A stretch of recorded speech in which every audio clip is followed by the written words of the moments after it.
What's good, YouTube? Once again, it's the one and only OG Hollywood coming back at you with another edition of the Ferguson Chronicle, where we bring it live to the living room, from the day room to the streets. Today in studio, I have a high-ranking official from the Texas Department of Criminal Justice. Just like always, you can't get that anywhere else but the Ferguson Chronicle, where we tell it live. We do nothing but keep it 110. Nothing is scripted. And like always, don't mind the man because you just might miss the message. Remember to always keep it positive. And without further ado, let's please tap in with my guest. Good afternoon, Mr. Jones. How are you? I am doing great. How about yourself? I'm blessed and highly favored. Uh, I like to say I appreciate you for coming on the Ferguson Chronicle. And like I explained to the viewers, you're a high-ranking official and your opinion matters to us. So uh, without further ado, could you please tell the viewers, if you don't mind, tell the viewers who we have the pleasure of speaking with today. Okay, but first I want to say thank you for having me on the Ferguson Chronicles. And my name is Vanessa Jones. I am a retiree of 32 years of service with Texas Department of Criminal Justice. I also have a son, Imam Tyree Elamine Boyd, who was incarcerated in TDC back in 1994 to 2004.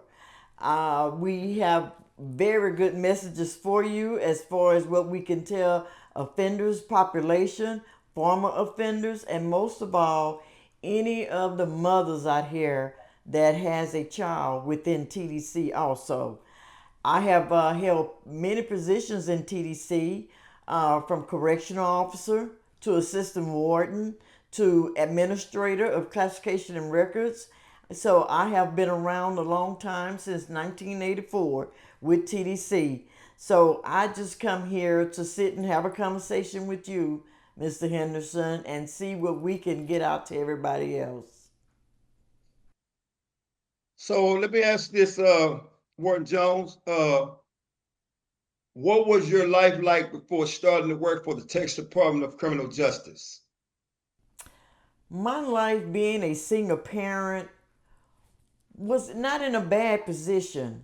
I worked at Lipton Tea Plant until that plant closed in Galveston. I also used to manage Church's Fried Chicken, but back then it was known as Jim Dandy for all of us who remember that. I had pretty good wages, but I wanted something more. I wanted something more with more benefits for myself and my kids. So let me ask this. So what interested you about becoming a prison guard in the first place? Well, back in the middle 80s, when we heard that Texas Department of Criminal Justice had to hire female officers to work in male prisons because of the Ruiz lawsuit, that caught my attention first. I looked at their salary, and they had a benefit, very good benefits, and they also had what I was looking for, which was a retirement plan. I noticed you spoke on Ruiz, right? Me being as an ex-offender for 25 years, I'm familiar with the Ruiz situation. However, the viewers are somewhat not uh, knowledgeable of Mr. Ruiz. So if you don't mind, could you give us, me and the viewers, a high overview of what Mr. Ruiz established in the Texas Department of Criminal Justice? Offender Ruiz filed a lawsuit back in 1978 This was the longest running lawsuit that TDC had. Ruiz complained that the solitary confinements, the conditions of living, their medical, that inmates were doctoring on other inmates. So he had the longest lawsuit. And he, however, won that lawsuit. And what came out of it was William Wayne Justice, who was the judge in that lawsuit, he appointed special masters to monitor TDC to make sure all of those conditions changed. So they were put up under special masters, and the one thing is that they had to be an equal opportunity employer for men and women on any of their facilities. So that's what Ruiz had. He got a lot of things changed as far as the way the living was conditions in TDC. And my familiarity with Ruiz is that at some time and point, that was the reason why the offenders were only given good time instead of pay. Did that also happen? They did not necessarily give inmates any pay in the state of Texas. We only have one facility that is a work program, which is ran by a private facility that we have in TDC, but offenders never received actual money for being incarcerated. They received a good time, and then they had 5 to 10 days added on each month in order to compensate them to go home early when that time equals what they were there for.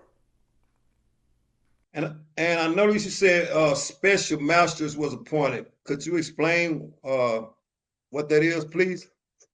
Special masters were a group that was appointed by William Wayne Justice to make sure TDC upheld every ruling that he made. And when it started with offenders will not be in control over other offenders, and that's when we had the building tenders. Offenders could no longer work in sensitive areas where it gave information about other offenders, name, age, who his family was, anything like that.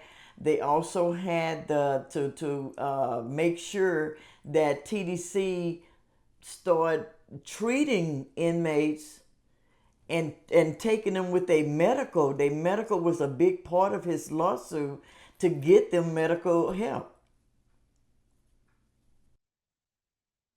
So let me ask this: say, so what was your first unit that you were assigned to back in 1984? And before I answer that question, I do want to say all this that I'm doing with this journey that you're interviewing me is through my personal experience, my life within the criminal justice system, and how I saw things as facts as it came to me. The first unit I was assigned to was the Retrieve Unit, which name changed to the Scott Unit back in 1984 in Angerton, Texas. Back then, TDC only had 26 units, and when I retired, they had 116 with 155,000 offenders. Upon arriving to the Retrieve Unit, which was your first unit, what was your first day like? First day, my first day, my heart and my skin was scared out of my wits. Women had never been in the male penitentiaries. We were only allowed to go in there to what we call the chow hall, which is the dining hall. We had to be escorted by a male person. My first day there, inmates were still living in tents. The other thing was, the other thing was that the females 300 inmates were being transported away from there because they had been involved in the Ruiz case. So my first day there it was very hectic, very tense. They did not want females there as being correctional officers. So they had to figure out what were they going to do with us. So let me ask this. So being as though they didn't want you out there, right, as far as female, so from a mental standpoint, right, since this is your story and your personal journey, right? Mm-hmm. From a mental standpoint, how did you handle that? The way I handled it, I had an uncle who had just come out of TDC. And when I explained to him what I was getting ready to do, he did give me some do's and don'ts.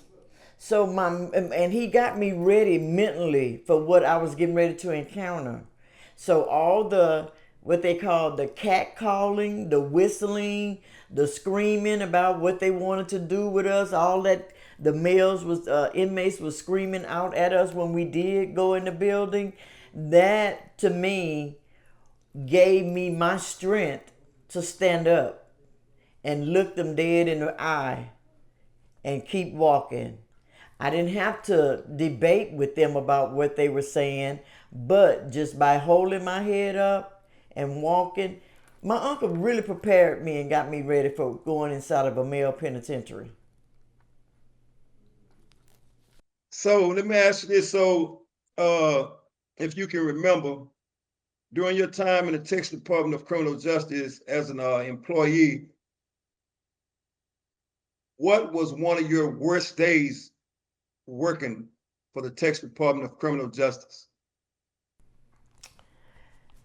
Mr. Henderson, I can't say it was a trying day, and it was when we were told that Minnie Houston, back in 84, 85, that she was killed. She was the first black correctional officer that was killed in the line of duty in TDC.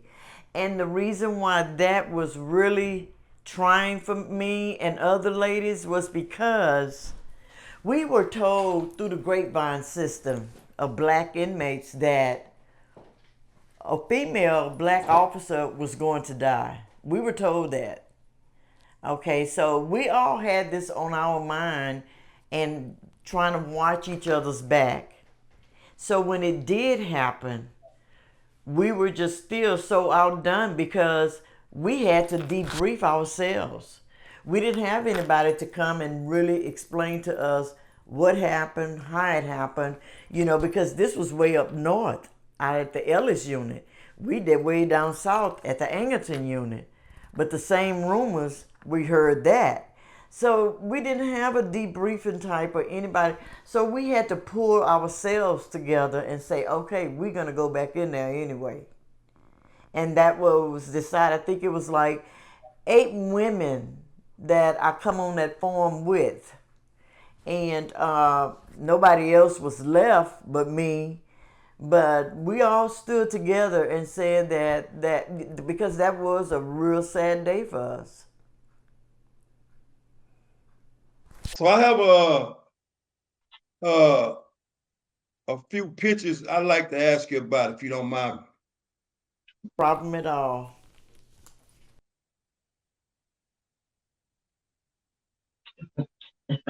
Oh, wow, that went way back. Explain to the, go ahead and explain to the viewers what happened on this particular day. Okay, that is myself and Warden Ed Owens at TDC Hospital in Galveston. I was receiving the Officers of the Month reward. I was really designated back then as a TDC Life Flight Officer. That I flew Life Flight out to units to pick up inmates on emergency basis. And we went as far as Palestine, East Ham, all the Beto units, and basically, riding Life Flight on a life in danger of an offender to get him to Galveston to save their life. We didn't, all of them did not live, but you know, it was an experience and I got rewarded for that. Let me ask this. So was that something that every officer got a chance to do, or that was something created specifically for certain officers? That was in a position of the unit of a department called the escort officers. And the reason why I have to say I was chosen a lot, that I had to go, was because the life flight, you had to weigh a certain weight. And I was very light back then. Okay. So let me ask. Oh, and I have another picture I want to ask you about, because I'm intrigued by this picture because I've never seen this from, you know, afar or even close up during my time in Texas Department of Criminal Justice. Okay.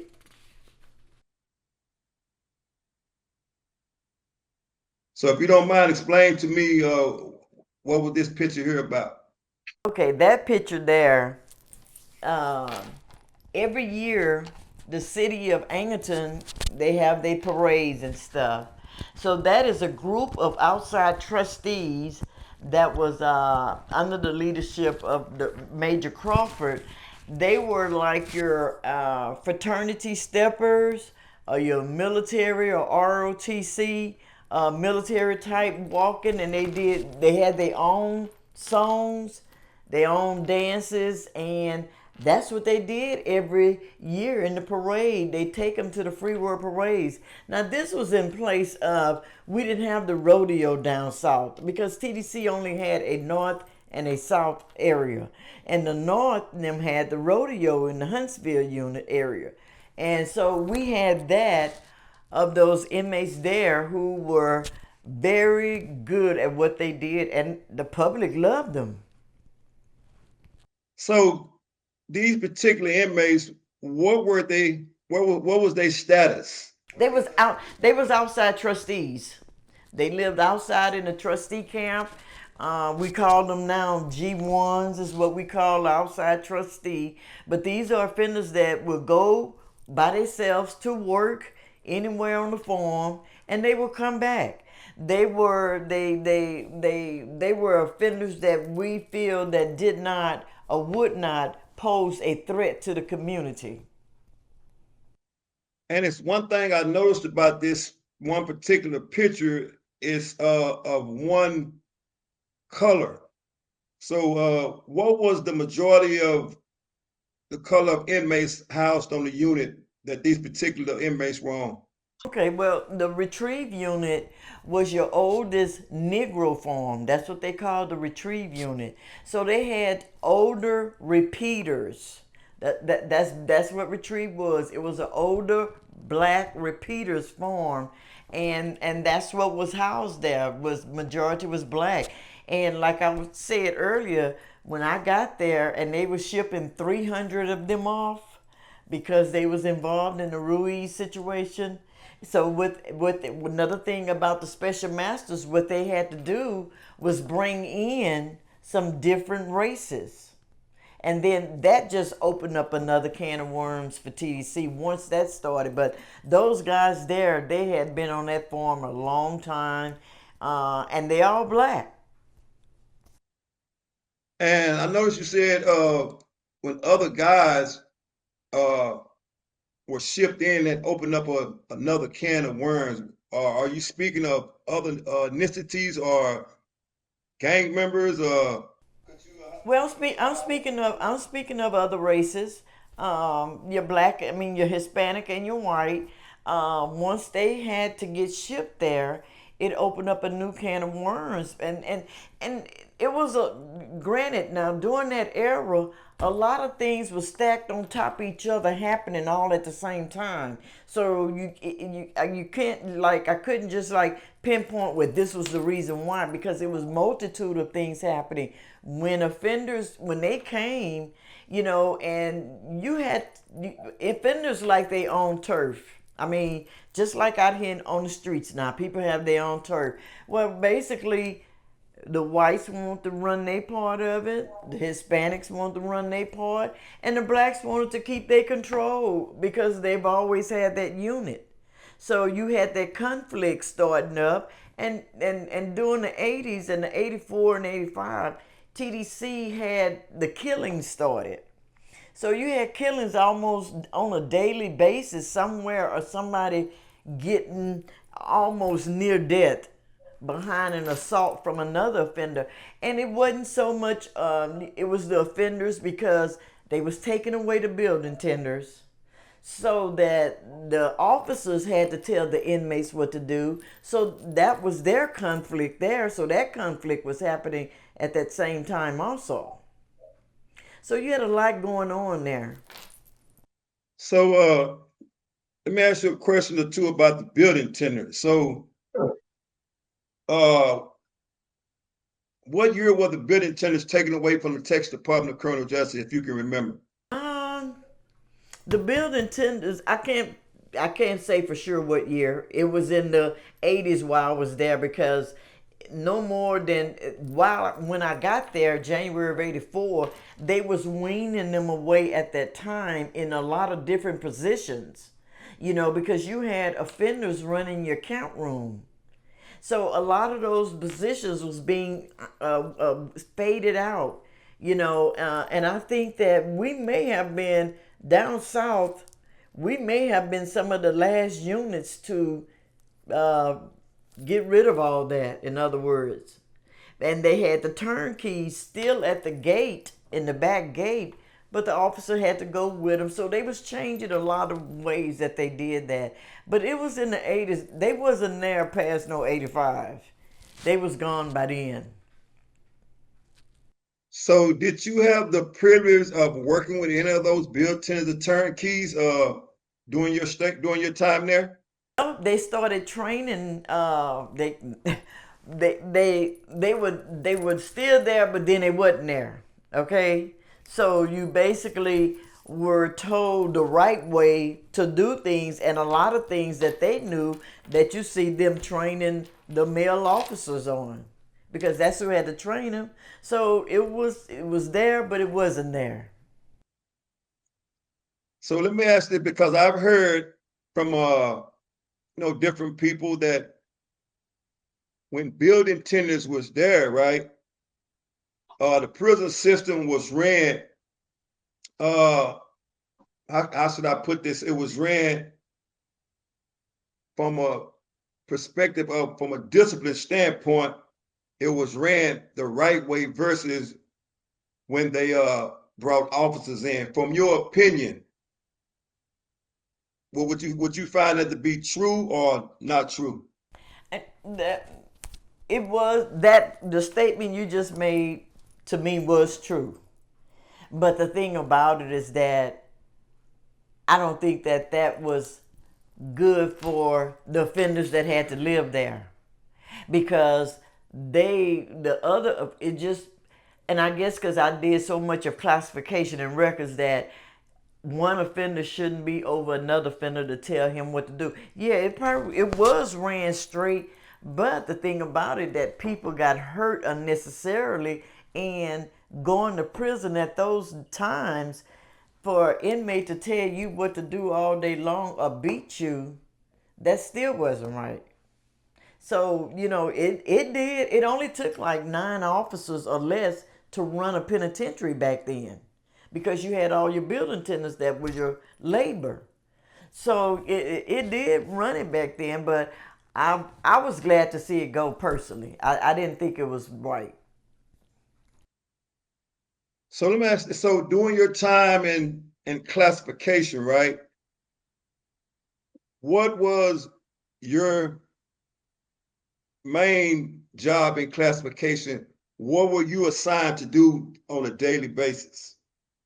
Okay, I held 3 positions. I was the first black female to be a state classification committee member. Those particular people, it was just 12 members over the whole state of Texas. And what we did, we brought an inmate in from the county, gave him that number, classified him to where he was going to go according to his record, age, how many times he been in prison, anything about him and that record. We made the final decision on where you fit to go and what unit you're gonna live on. That was as a state classification committee member. And then I was the first black female for a vice chairman of classification and records. And what I did, I oversaw departments, the transfer section that kept the buses moving, who to put on the bus, the detainer section to put a detainer on an offender, or if an offender, what we used to call back then, go home on that 5-day furlough. I needed to see the records and then give it down to my people, so that was in the vice chairman position. Then I became the chairman, the first black female to be the chairman of classification and records, where I was the chairman over the whole state of Texas records of every inmate that was incarcerated and still had it, whether he was there or not physically. But if you had a record in TDC, I was over those records. So being the first black female in the state of Texas on that's held that position, right? Mm-hmm. From the opposite race, were you highly respected or somewhat respected? If that's a fair statement. That is a fair statement. I was very, very respected. I stood my ground. I didn't listen to music anymore. I listened to nothing but policies and procedures of that whole system. I knew it like the back of my hand, so I couldn't be told anything. I implemented so many things to make it smoother and to bring us up to 2000 in our records department. I never had any problems as far as race and being in those positions. When I was the first black female going into that room of an all white male predominantly that classified offenders and put offenders on different units, they looked, but I was just told, you just do your job and don't use profanity. And that there got me a lot of respect and knowing my job. I had to study extra hard. I did that. But then I did it because I like classification. I chose that over keep going up through security. So those policy and procedures that was implemented by you up until the 2000s, if you can remember, some of those policies still stand today in 2022? Yes, they do. And if you don't mind, could you expound on that, please? Okay, I can expound on it as long as I don't do the security thing. The one thing that we started, back then, right after the Ruiz, the legislator gave TDC Classification and Records Office money to have case managers for the offenders. You remember those case managers? And they'll call you in every 6 months, go over your interview, go over everything. And then they reduced the workforce and took that out of classification. So we were left with the chief of classification on the unit. And this is when I was back there at Ferguson Unit. And we had to learn how we're going to capture that inmate profile and give him what he needs as far as programs when we don't have nobody. So the ITP, the individualized treatment plan that I believe Wyndham and classification created together, and implementing that on a unit when it was just you as the chief doing it. So it was different ways of coming up with that. Another thing was, you know how inmates get promoted and you go from an S4 to an S3 to the highest of how much good time you can make. So we got that automated to where if you didn't have a case, That's going to, a computer going to automatically promote you, because we didn't have the staff to bring you in. And you know how you used to come before the committee and get your little promotion and like that, but we didn't have the staff for that. So we came up with that when you get to be a 4 and you don't have any cases, let the computer go it on and promote that inmate. There's no sense in bringing them in just to see that. And then the biggest thing that I remember too is that when an inmate come in off the bus, say like from Harris County or Dallas County, and he get to Huntsville, we used to have to sit and interview each one personally. Well, we didn't have the staff, so we automated that now, and we do it by paper. We didn't necessarily have to have that inmate there, because that held him up of being there transit instead of going on his unit. A lot of them had such a turnaround that they needed to get in programs right then in order to get out at that certain date. So during your time in the Texas Department of Criminal Justice as an employee, right? I want to speak on the major use of force era, when there was a lot of major use of forces in the Texas Department of Criminal Justice, and inmates were being hurt badly, right? Mm-hmm. Uh, what were some of the things that was put in place to stop that? Well, I think starting off with the camera. You got to have that camera going, because if not, you got to justify why that camera wasn't going. I think that was one, because there's a multitude of things. I think also it was everybody going through more training on how to de-escalate situations instead of just running into it like that, because the use of force started getting more, having to have more accountability of the policy, because the policy was rewritten on when is a major use of force provoked or unprovoked.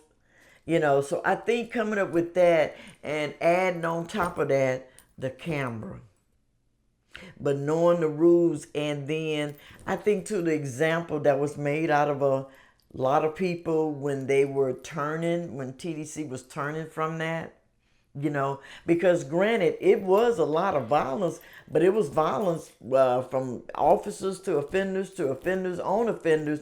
So between that and the killings that they were doing to each other, to me, both of them was very probably out of order until something had to be done. We had to reclassify a lot of people and come up with these levels of classification in order to put people, not an aggressive offenders, sitting here with a 19-year-old instead of a 30-something-year-old man that's been in prison 3 times and raping and all that going on. So it was a lot going on. So it wasn't no one thing that slowed it down. But I think the cameras did a lot. So I have another picture I want you to expound on, please. Oh my goodness, what you have? Not that one, this one here. Let's talk about this picture here. Oh, okay. That picture there was taken at the Lockhart pre-parole work program facility. I was the assistant warden there, and I believe they was giving me a, what you call it, what we used to call the little things in the little party. They was giving me a going away party because I was hired back. Lockhart was a private facility, so I was being hired back into TDC to go to classification and records. So that was a little joyous occasion there. So let me ask you this. So uh, during your journey as a warden, right? Okay. Uh, what were some of the things that you had to just really focus on in from your perspective that just really needed attention to during your time in the Texas Department of Criminal Justice? My focus then was on mental health and offenders trying to hurt or kill themselves. And how can we see this coming, or finding out the trends of what they're crying out for? Um, and how, and are we sending the right people to be interviewed for the offender we call it the MROP program, the mentally retarded, that didn't need to be out in population?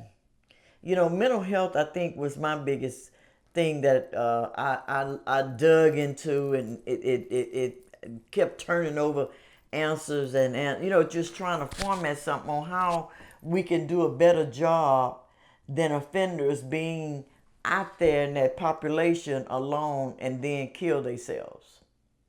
You know, and seeing if it's a way, and putting things out. But that was one of them.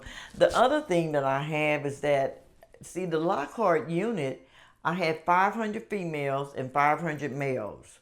So, and they was totally two different species when you're talking about in prison life. So my thing with the females, I couldn't do the same thing to manage the males. And to manage the males, I couldn't do the same thing to the female. So I enjoyed the obstacles of the juggle act from going from one side of the building to the other, and what frame of mind when I step into the female housing area, it's not the same when I go to the male. A male is, they're just totally different, laid back. What females, you got to attend to them and deal with them a little bit more, and find something to do. Versus the men that I had, they'll bring an idea to me, and I say, that sounds good, let's roll with that. What we need to do to get it off the ground, to get everybody involved. So it was that was the biggest challenge too. Like I said, you know, I was incarcerated for approximately 25 years, so I've been in positions to work for, high-ranking officials, and uh, they would always tell me that I'm somewhat different from the rest of the inmates due to the fact because I carried myself in a model way.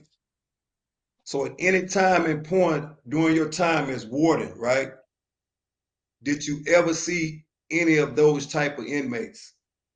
You saw them all the time throughout the system. Saw them all the time throughout the system. And all of them didn't have to be outside trustees. Some of them was just regular inmates. And then some of them you can talk to. When I used to have to go to ADSEG to tell that ADSEG offender if I'm going to leave him there or if I'm going to release him. Or if I release him, I'm going to transfer him. That type of thing. So I saw that all throughout. And see, and like with the women, it was totally different, but you saw it in them just as well as the men. And it's not all the time either. It's something about the person, background, how they grew up, what did they have in their life at the time? Did they have the tools that it takes, and mental capacity that it takes to, come in and out that environment? But you got caught up in something. Everybody can get caught up in something. So that don't mean you're a bad person. Everybody can be young, not listening to the parent, just doing what they want to do and still get caught up. It can be a preacher's child, or it can be a beggar man on the street child. So the background to me didn't have a lot to do with it. So let me ask this. So, and I know you and your tenure as warden in the Texas Department of Criminal Justice, you received a lot of calls from families, right? So when a family calls uh, about an inmate that just lost his life in prison, right? And I know all wardens, officers don't all react the same. They don't all have the same conversations. Some are candid. Some show no compassion at all, right? But like we said at the beginning of the interview, this is your journey, your story. And I would like to know that when you received a call and you had to pass that bad news on to a family, how did you handle that? When I received the calls that I did of offenders that are deceased, first I verify that. I'm gonna verify it on the computer and paperwork that got to be sitting in front of me, and I wanna and you get the families they're upset naturally. You wanna first calm them down. Calm down. Everybody has had loved ones to leave, but situations when a loved one is away in prison and home, it's totally different. So, but what you want to make sure is that are you going to be able to claim the body? Let me get the chaplain too involved because that's their role that they play also. I want to be able to get the name, the number of the person I'm talking to, and somebody else in the family too I can talk to. So I can call back and check, because sometimes they be too distraught to be able to hold a conversation, in which that is natural and normal.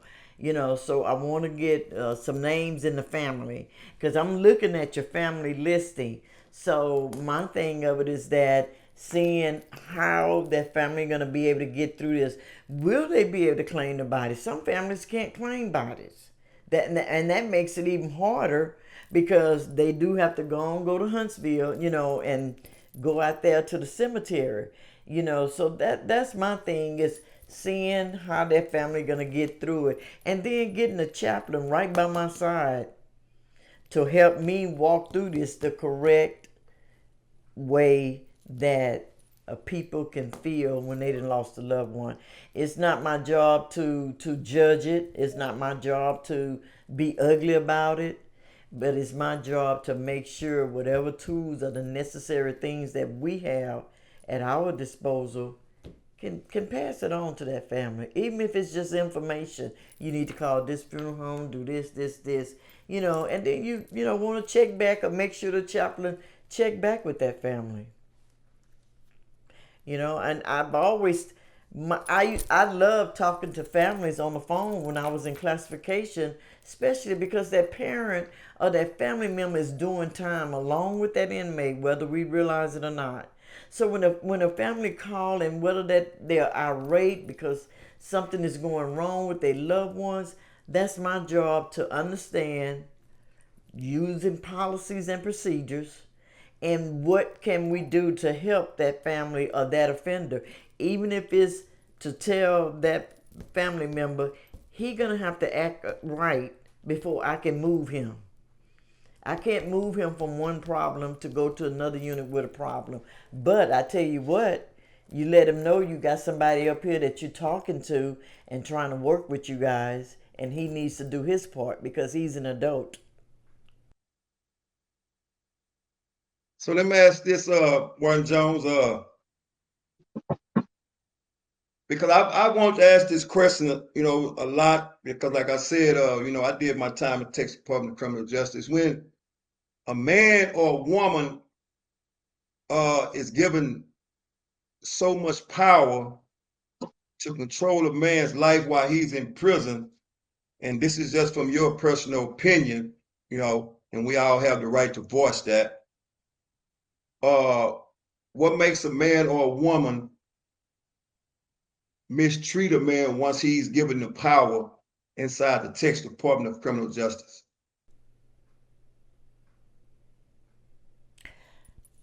To be honest with you, Mr. Henderson, I can't tell you why a person would want to treat one. I feel that my service, coming from God first, was to try to help the next person out. That's what I was put there for. So when you see people that treat other people not so nice, and you start listening to them, and they philosophy, way of life, just their thought patterns. You can put together is so many different reasons why a person can do. It can be one little thing that can twitch in their brain that can just make them be ugly, and that's not what classification and records was there for. I from interviewing offenders, from ADSEG and trying to get them out, or you can be the meanest or had been the meanest gang member that you denounce yourself, and it's been 20 years since you've been in SEG, and you almost 70 years old, but you ready to come on out and just try to live the rest of your life or be near where your family can come see you. That person may need a chance. It's no sense in being ugly, but people do that and we saw that. You've been there 25 years. You've seen it. I've seen it. But I can't dictate why they would. I think we need a psychiatrist for that one.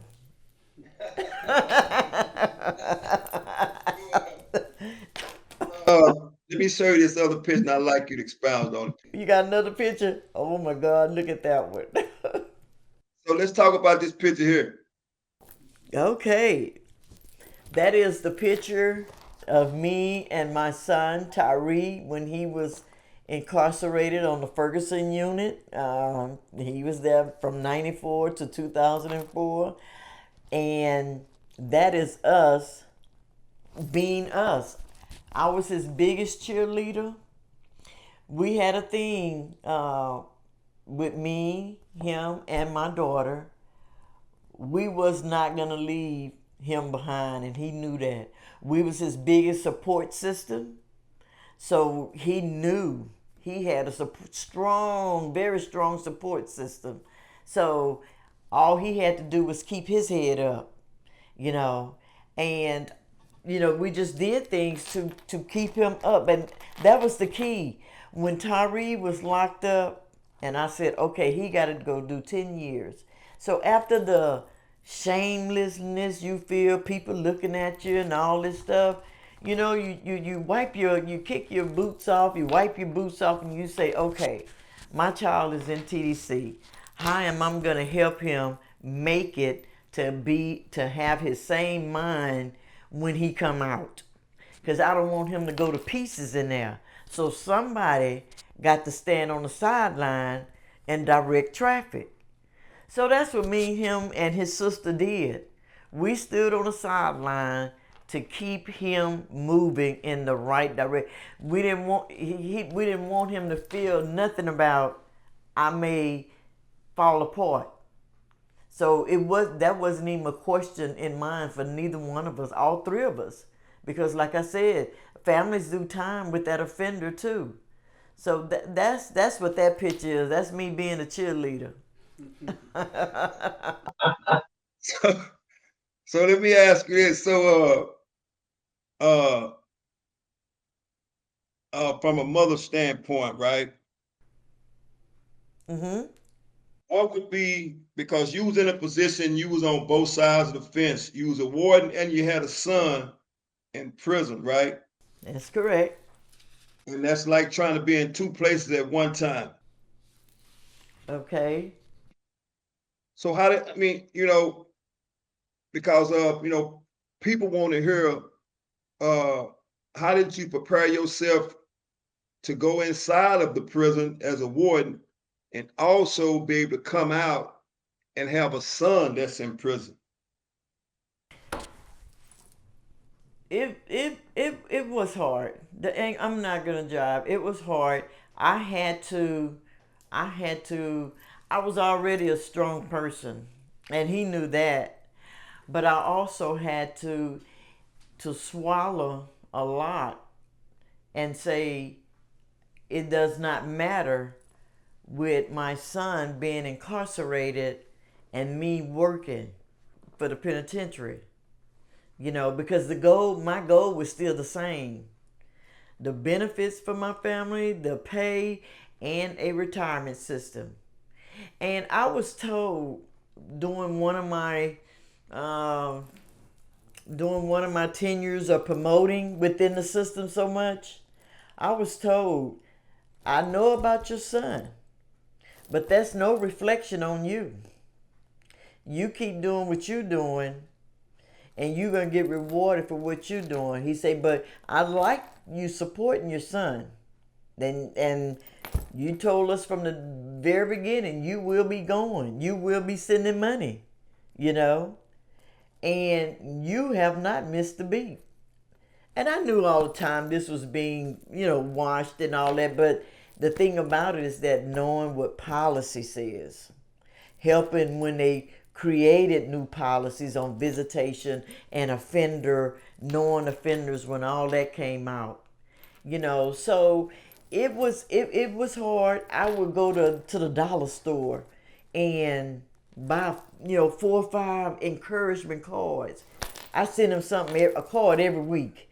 That's the thing about it, is that inmates love getting mail from family. That shows somebody love you out there. And doing little things like that, all within policy, making sure he had Essence magazine, Jet magazine, things like that, or he had his long johns. He can go to the commissary. Everybody's not going to be able to do that, and I understand that. But the thing about it is that it only costs 50 cents to get a card at the dollar store, and you can get 4 cards in 1 week. Give that child of yours encouragement. That's what they need.